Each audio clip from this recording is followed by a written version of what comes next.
Next slide. Yeah, and those are the brief profiles of Mr. Kotesrao Garu. He has been in the service for a long time. After his retirement, he has been working with I&PR for some time now. So with that, may I... Andhra Pradesh, a Department for Industries and Commerce, Infrastructure and Investment, for organizing this wonderful opportunity to explore potentials for cooperation and investment in the future. I would also like to take this opportunity to highly appreciate Andhra Pradesh emergence as the fastest growing state in the country, with a double-digit growth rate of 11.43%. Excellencies, distinguished guests, given rapid, complicated, unpredictable, and unprecedented changes in the world, Vietnam managed to restore socio-economic development while leading with the negative impacts of the coronavirus pandemic, seasonal epidemic, and natural disasters.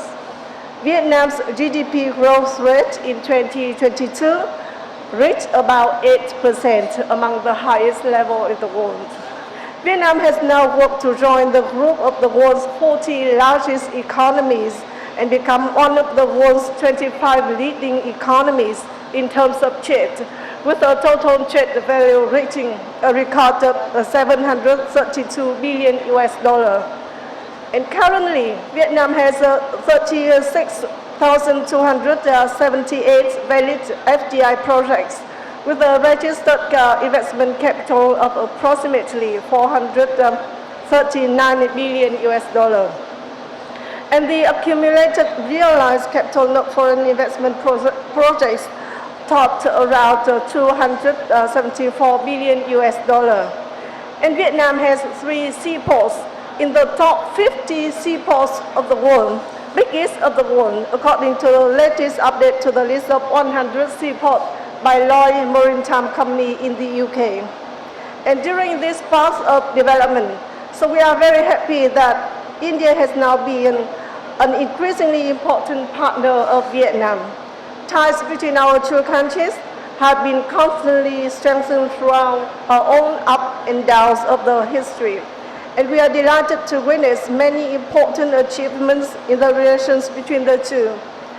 There are regular visits, exchanges, and talks between leaders of the two states, government, and localities.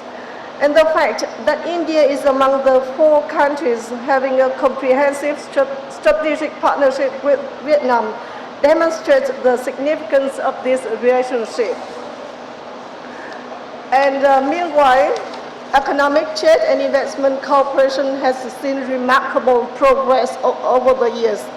Bilateral trade has skyrocketed from only $200 million in early 2000s to now $15 billion in 2022, realizing the goals set forth by leaders of the two countries and bringing India to be one of the 8 largest trading partners of Vietnam. Air and maritime connection are enhanced. In 2019, a direct flight was launched for the first time ever between the two countries and was very well received by businesses and people of both Vietnam and India. And up to now, airlines have connected many destinations of the two countries, including Hanoi, Ho Chi Minh City, and Da Nang, with Delhi, Mumbai, Kolkata, and Ahmedabad. And after the COVID-19 pandemic was put under control, direct flights have facilitated the waves of tourists and businesses traveling between India and Vietnam. And just July last year, Vietnam Maritime Company opened a sea route connecting central Vietnam with Kolkata, opening up new prospects and opportunities for direct circulation between India and Vietnam, our two countries. And a number of large Indian businesses are now investing in Vietnam, particularly in areas where India has strengths such as information technology, pharmaceuticals, and waste treatment. SCL Group, one of the 5 largest IT corporations in India, have invested in Vietnam with a total expected value of $6 150 million US dollar. And the Adani Group has also announced that they will pour a further 10 billion US dollar in projects around Vietnam. And also, people-to-people exchanges, tourism, education, and training cooperation have been impressively expanded. And India is an increasingly attractive destination for spiritual tourism, heritage tourism, and scenic tourism for Vietnamese people. And since the reopening of borders, a large number of Vietnamese tourists have visited India. And on the other hand, more and more Indians are also interested in Vietnam. Last year only, the number of Indian visitors grew the fastest among countries visiting Vietnam, reaching 137,900 tons. Excellencies, ladies and gentlemen, needless to say, potential of both Vietnam and India are very huge, and we have a strong will for cooperation and coordination and development. And what we need now is appropriate measures to bring into full play our huge potentials and strong will. I believe Andhra Pradesh Global Investor Summit 2023 and this specialized Vietnam section will do this job. I wish and I believe cooperation between Vietnam and Andhra Pradesh will be blooming in the very near future. Thank you. Thank you, ma'am. As ma'am is a kind of analyst, the number of the data she has presented analytically, it's massive. So ports, pharma, and as she said, Vietnam is one of the fastest growing GDPs in the world. And there are a lot of similarities between Vietnam and India and of course Andhra Pradesh. Ma'am, that was great to know that you are looking forward to have good relations with the state of Andhra Pradesh. Thank you for that. May I now request Kotesrao Garu, Principal of State Institute of Fisheries Technologies, to give his presentation on the landscape of. Those are the self-explanatory figures. There are about nearly 2 lakh hectares in aquaculture in Andhra Pradesh, out of which Venami is in 1.10 lakh hectares. Sea bass is 4,000 hectares and mud crab is 5,000 hectares. Freshwater fish, basically Indian major crabs in 81,000 lakh hectares. So regarding gross value addition, our share is around 9.08 in state GDP. Against agriculture and allied sectors, the fisheries share is 25.60. So almost our production is 48 lakh tons during 21-22, out of which 20 lakh tons is using domestically across India, especially North India and other northeastern states. So regarding productivity, we are the highest in the country. So in Venami, 8 to 9 tons per annum, that is in true crops. And also, carbs, our production rate is 8 to 10 metric tons. In fungasious, 20 to 16 metric tons. So this has the figures for why AP is advancing in aquaculture. So we are having a number of resources. So like that, our coastline is 974 kilometers with 352 continental shelf 30,227. So we are also having more 4 fishing harbors and fishing craft size is 30,000 plus. So that's why we stood first, 4th and 5th place in the production of marine fisheries. So like that, Indian capture fishery, inland capture fishery, our resources also plenty of water resources are there. We are having small reservoirs, medium reservoirs, and large reservoirs put together, more than 71 reservoirs across 26 districts, and also major 2 rivers, Godavari and Krishna. Like that, we are having a number of freshwater resources. Regarding aquaculture, we are having water resources and also a number of input resources. Suppose you see the figures, our total aquaculture area is more than 2 lakh hectares, out of which freshwater is 1.46, brackish is 0.54 lakh hectares. And also, we are having almost all input units, like that, suppose cold storages 138, processing plants 104, and ice plants 258, shrimp hatcheries 423. Almost we are producing 75,000 million shrimps annually at PL stage and supplying across the country, not only AP, from Gujarat to West Bengal, we are the major suppliers of shrimp seed, especially L. venami, and also some quantities of P. monodon. And feed mills also, we are having 42 numbers. Per day capacity is almost 10,000. So aqua shops, these are the basic critical inputs we are providing to all aquaculture practices. They may be chemicals or allowed drugs and sanitizers, immunostimulants and growth promoters, vitamins and trace minerals like that. So also we are having aqua labs. So 225 aqua labs are there, out of which 19 government and 206 private labs. Why? Because aqua labs existence is important. We have to monitor the all water parameters like that, DO, temperature, salinity, hardness, everything. That's why number of aqua labs established across the state. So these are the figures adapted from MPEDA. These are self-explanatory for the 14 to 15 to 21, 22. You can see the Indian figures and Andhra Pradesh figures. Our share is every year increasing. So right now 21, 22, our share is 29.73%. Like that, we show the same figures in the bar diagram. At the same time, you can see the cumulative annual growth rate. So India's cumulative annual growth rate is from 14 to 21 is 5.86 only. But if you see the figures of Andhra Pradesh, it is about 11.76. So this is the export performance from Andhra Pradesh. Here also we compared put the figures up from 14 to 15 to 21, 22. So you see the figures. So our exports year by year are increasing.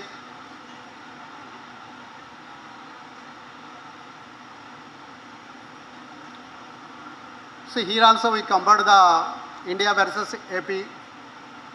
So this is also self-explanatory, that's why I need not explain in detail. So in diagram, show the exports from India. So major portion is in terms of value, frozen shrimp only, around it will be 75, frozen fish 6, and fish squid 5%, and cattle fish 3%, dried items 2%, chilled items 20%, and ornamental fish is about 1%. Like that, in another diagram, we show the quantities exported from India. It is also self-explanatory. So why AP is aggressive in aquaculture production? Just as the government has taken number of initiatives and interventions, some of the interventions listed below. So one is the Raitu Bharosa Kendralu. It is a innovative program nowhere in India. It is the concept given by the eminent scientist Dr. M.S. Swaminathan. So first one is e-fish.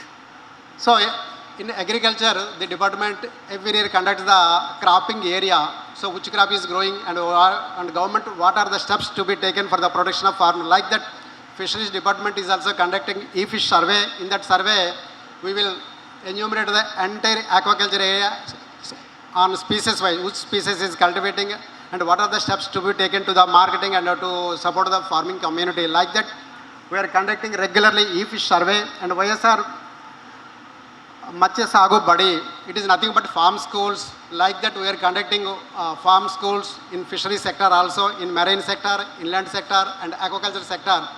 During the sessions, we work out on the priorities of the community, and accordingly we will take up the sessions with the support of technical department officers and technical persons from the eminent institutes like that, ICAR, CBA, CIFA, CMFR, like that. Kisan credit cards, it is a program of launched by the government of India, and under this program government will extend up to 2 lakhs to the needy farmers. It is a soft loan to the farming community. So in Raitu Bharosa Kendras, the department is supplying the farmers to fish feed and other culture related supplements. It is a doorstep activity. On booking of their required quantities, the department try to arrange the products at their farm level or doorstep. This is also an innovative program.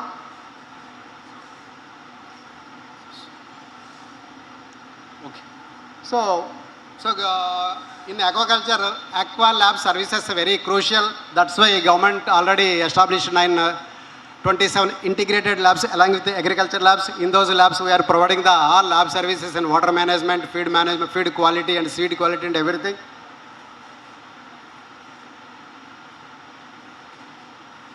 So this is also already explained through RBK department is providing nearly 16 services. We are recruited around 738 village fishery assistants at grassroots level, at village level. They are providing the very extensive and very useful services to the farming community, and also under Prime Minister Matsya Sampada Yojana 308 Sagar Mitras appointed. They are providing regular services to the marine fishing community and on sustainable and catch monitoring and everything. So they also protection of environment is also very crucial in the aquaculture area. That's why government of Andhra Pradesh has notified particular areas as aqua zones. Recently we have conducted again the survey process and finalized 4 lakh and nearly 4 lakh acres as aqua zone. So under aqua zone, government of AP providing forward tariff to the eligible farmers, that is who is having less than 10 acres are eligible to get the power tariff at the rate of 1.50 rupees unit. So regulation of antibiotics and in aquaculture, this is very important. Basically, shrimp is 100% export-oriented product, though it is not classified under EOU, export-oriented product. But in importing countries are very concerned about the presence of antibiotics. That's why we are 100% ensuring not to any antibiotic residue in the export-oriented product. So this is the consumption of fish culture. Though we are producing the largest fish, shrimp and other fish products, but in AP, our consumption, per capita consumption is very less, that is 8.07 only. That's why we are trying to improve the fish consumption. So at the same time, we already I explained, we have to protect the environment and also promote the aquaculture and also ensure the quality of inputs. That's why government of AP in 20 enacted 3 acts. One is Andhra Pradesh Aquaculture Development Authority. It is a holistic and umbrella approach. We have to promote, we have to regulate, we have to develop the aquaculture in the state of Andhra Pradesh. At the same time, we have to maintain the feed quality. Among the operational costs of inputs, feed comprises more than 62% total cost of the operation. That's why we are ensuring under the act to supply quality feed only. At the same time, seed also, both fish seed and shrimp seed also important. We have also enacted another act, Andhra Pradesh Quality Control Shrimp Seed, Aquaculture Shrimp Seed Act. So everybody is talking ease of doing. So aquaculture is a very complex subject, and every farm has to register under the state rules and regulations. That's why we have developed a number of apps. One is all the aquaculture related activities from farm to every input, including aqua consent, has to register under the department. These are the activities are being registered by the department. So at the same time, government also creating additional infrastructure. One is aquatic quarantine facility. So we are trying to establish another AKF center in Visakhapatnam district. Right now, only one AKF is existing at Chennai under the administrative control of MP EDA.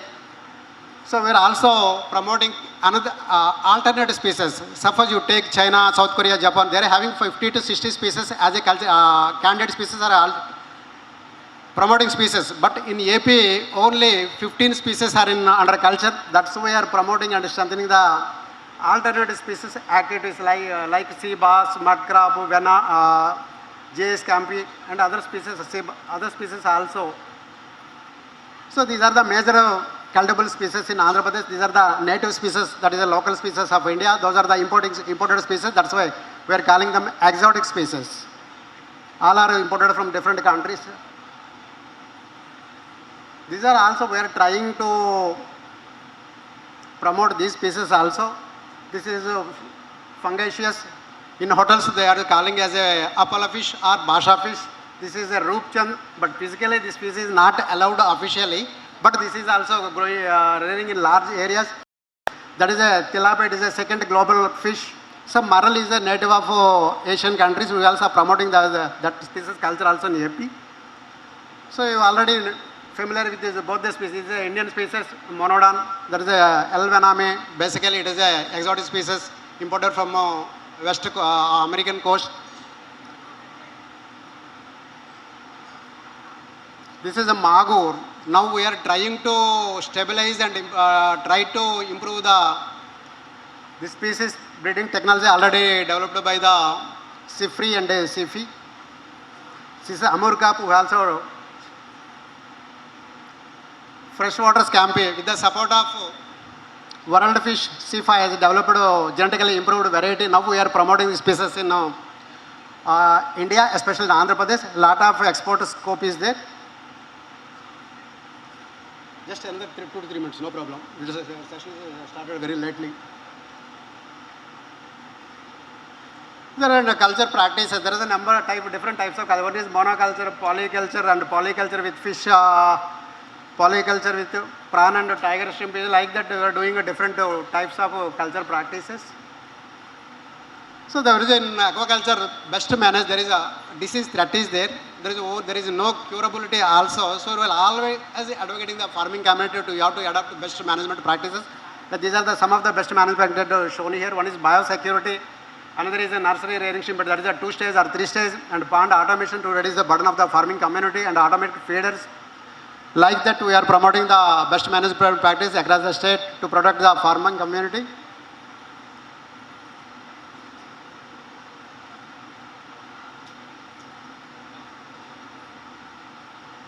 So another facility is there. Nowhere found this facility. We are also running the mobile aqua labs. These labs will go to farm fields and they will collect the samples and do the analysis and give the real-time test reports there only. This is also one of the innovative practices being adopted by the Department of Fisheries in the state of AP. So now everybody is talking about diverse species. Already I explained you, it depends on only 10 to 15 species. But if there is any problem is arised, then we have to think of the alternate. That's why we are stabilizing the culture of these candidate species. One is sea bass, second is silver pompano, mud crab, gift genetically improved farmed tilapia, genetically improved scampi, and roopchan. This is baramundi or sea bass, or in Telugu we call it a pandakuppa. This is mud crab, blue crab. It is very popular in East Coast, especially in Koringa forestry. It is also lot of export-oriented product. It is a very demand, especially small states like Singapore, Hong Kong, and other places. Silver pompano, CMFRI, is developed the breeding technology and now promoting the Indian pompano as well as silver pompano. It is also one of the lucrating species and has a lot of demand in both internal and external. So the way Andhra Pradesh is aggressive in aquaculture, just I will finish my presentation within 2 to 3 minutes. Why Andhra Pradesh is aggressive in aquaculture? So supply side drivers. So aquaculture existing in more than 5 lakh acres, 974 kilometers of coastline, surplus state in fish feed and shrimp feed production, world-class shrimp processing units, hub for all aquaculture inputs. Like policy support, both national level and state level. So Government of India is promoting different schemes under Prime Minister Matsya Sampada Yojana, Fisheries Infrastructure Development Fund, and production linked incentives to processing plants and other related activities. And now allowed 100% foreign direct investment in seafood processing and exporting. At state level also, for ease of doing online permission for aqua farming, acts for ensure of supply of quality inputs, subsidy on fowl type as I explained about 1.5 rupees per unit, incentives for establishment of pre-processing and processing. For processing we are providing subsidies and pre-processing and processing. For processing also we are extending subsidy up to a maximum of 8 crores. So demand side drivers. So rising in sector. Why? Because it is a globally trading commodity. A lot of demand both internally and externally. And animal protein consumption is also year by year increasing. Among animal protein, fisheries contribution is more than 20% supplement. So national and international demand product, rich source of protein and minerals and vitamins, provides food security, low hanging crop. Suppose if you do economic culture, you can rear the fruits within 3 to 4 months. So nearly supplement 20% of the protein against the animal protein. So government of AP now putting some additional focus on marine fisheries. Why? Because AP is having 974 kilometers of coastline, and it is a very rich resource, natural resources. That's why recently government has taken up 8 fishing harbors with an outlay of 3,000 crores. In first phase, 4 fishing harbors. In second phase, 4 fishing harbors. These are the fishing. Almost we are covering almost all coastal districts, 1 per each district.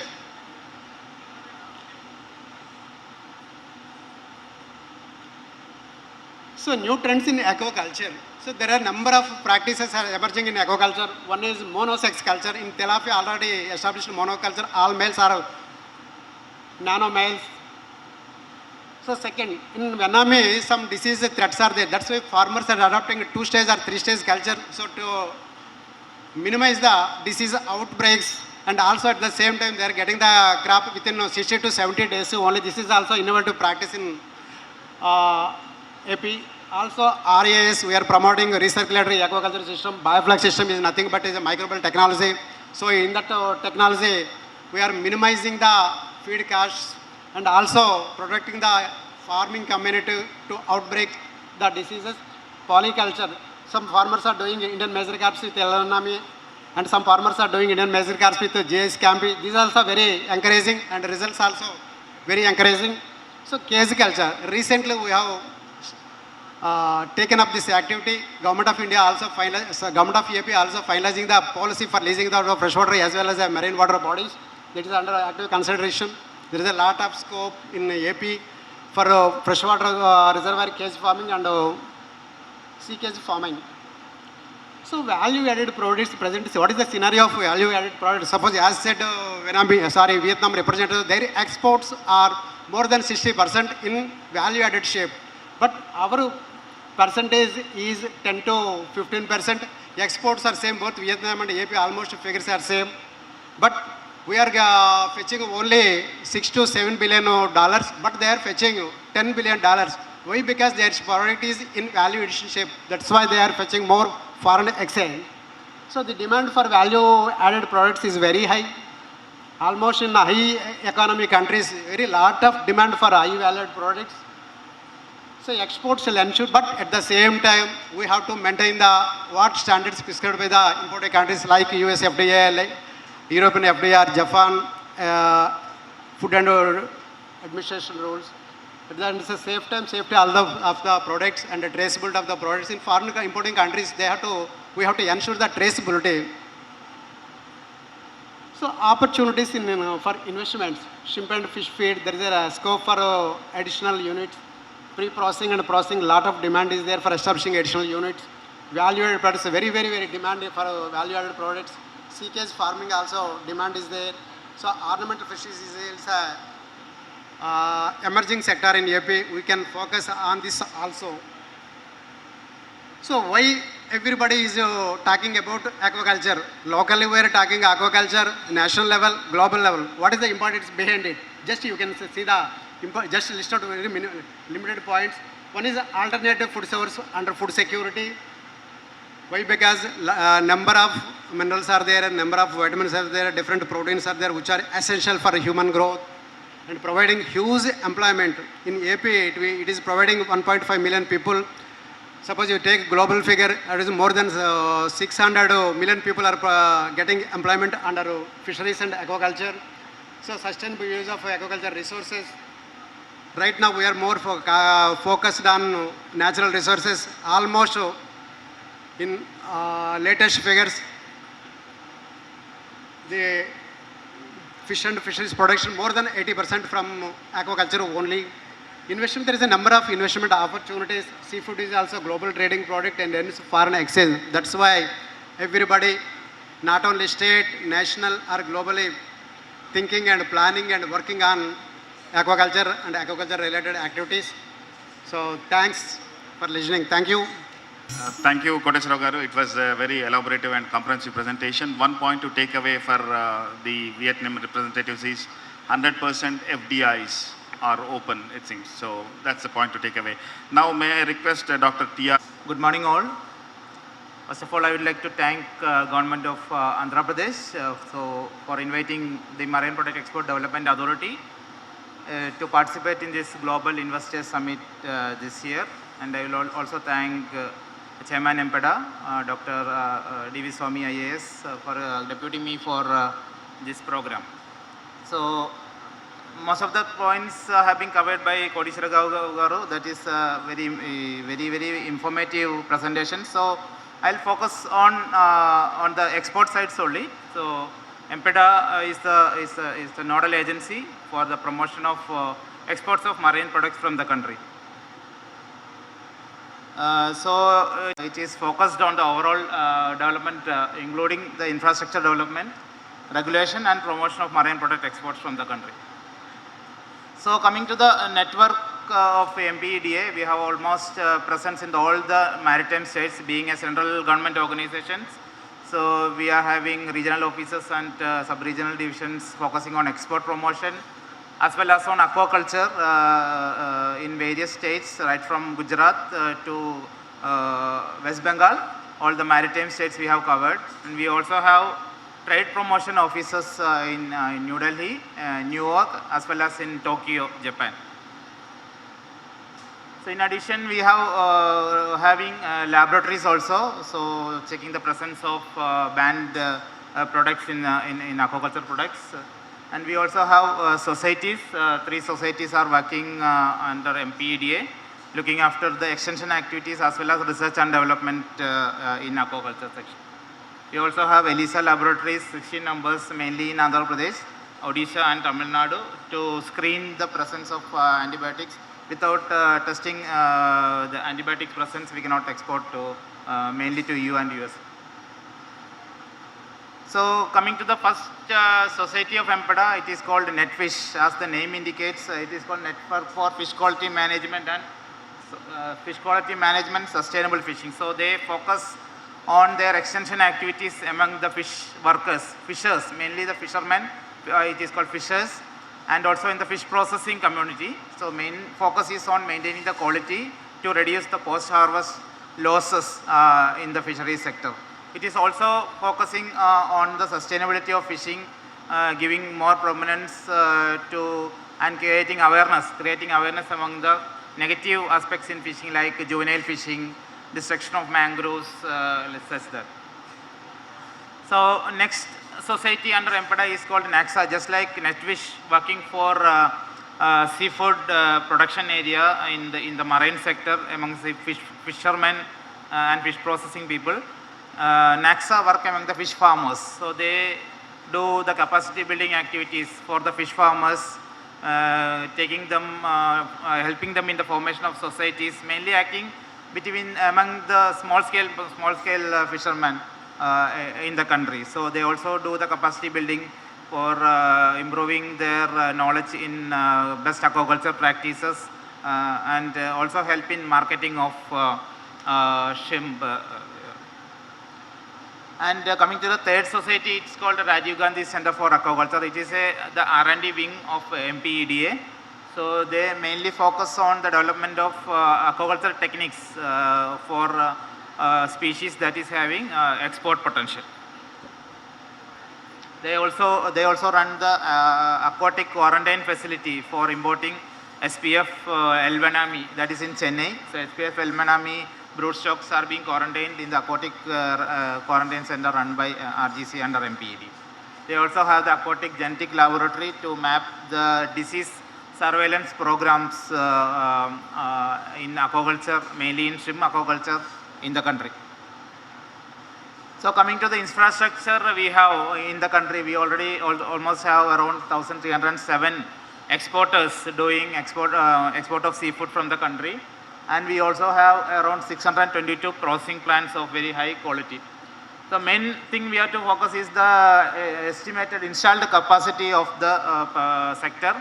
Almost 35,000, almost 36,000 tons, metric tons production capacity per day is installed in the country. So one main issue is that we also have surplus capacity. During the peak season only the capacity is utilized to its fullest extent in the lean season, mainly in the west coast, which mainly depends on the marine catch. The installed capacity utilization is very, very limited. You also have the storage capacity of frozen storage capacity of required numbers. The one main important thing is that out of 622, 414 processing plants are European Union approved. That means it is having very good standards in maintaining the quality of the product.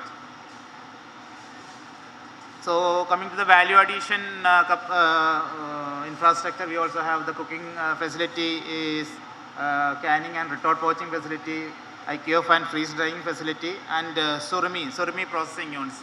These are the main areas where we focus on the value addition in the seafood sector. So that also we have very good capacity, and we have also having excess capacity in this sector, so that foreign companies can utilize this excess capacity, having collaborations with the exporters currently doing the exports. So coming to the export performance, we are currently exporting to around 123 countries. Among that, the top 5 countries are USA, China, Japan, Vietnam. Vietnam is the 4th largest market for Indian seafoods, and the 4th country is Thailand, again another Southeast Asian country. So these are the top 5 countries which covers almost 70 to 72% of the total exports from the country, and top 10 countries contribute around 82% of the total export from India. The US is the number 1 country, and the world growth rate for the last 5 years is only 4.36, and India is growing at much higher rate. And coming to last thing, into last year 2021-22, we had the record export of marine products from the country in the tune of $7.76 billion, and for this current financial year we have set a target of over $8.4 billion. So we are on the track to achieve another export highest export turnover this year also. So coming to the aquaculture production, so we have grown from mere 0.2 million to 1 million last year in the shrimp production. So with this shrimp production only, which is the backbone of Indian Indian marine exports, mainly contributed by the shrimp, which is producing around 1 million last year. So, and we are also having plans to increase this production from 1 million to 1.5 million by the next 3 years, by 2025. So this is an important slide, which is a contribution of aquaculture and marine capture fisheries in the seafood export from the country. So value-wise, aquaculture is contributing around 70% of the total exports, and when the marine sides, the contribution is only 30%. The quantity is more in the marine sector. 51% is the quantity from the marine sector, and 49% is the quantity obtained from the aquaculture. So you can see very well the unit value $, per kilogram. Aquaculture products is around 8.14 average unit value is there, while the unit value from the marine sector is only 3.3 $, per kilogram. So this is item wise already mentioned by Kodishwar Raoji. So it's 53% of the shrimp is contributing around 75% of the total exports from the country. Another important items are frozen fish, skewed cuttlefish, some small quantities of dried items, chill items, and live items. So coming to the market wise, you already seen that USA is the major market for marine products. It's 43% of the value being generated by exports to USA, followed by China, European Union, Southeast Asia, which include the Vietnam and Thailand. So Vietnam, Southeast Asia is the 4th biggest market. As you can see the percentages in quantity, also USA only 27% of the quantity is giving 43% of total value of marine products export from the country. So coming to Vietnam, Vietnam is the 4th largest market for Indian marine products. So Vietnam, mainly we are concentrated on the frozen shrimp. So you can see around total exports of 310 US dollar happened last year.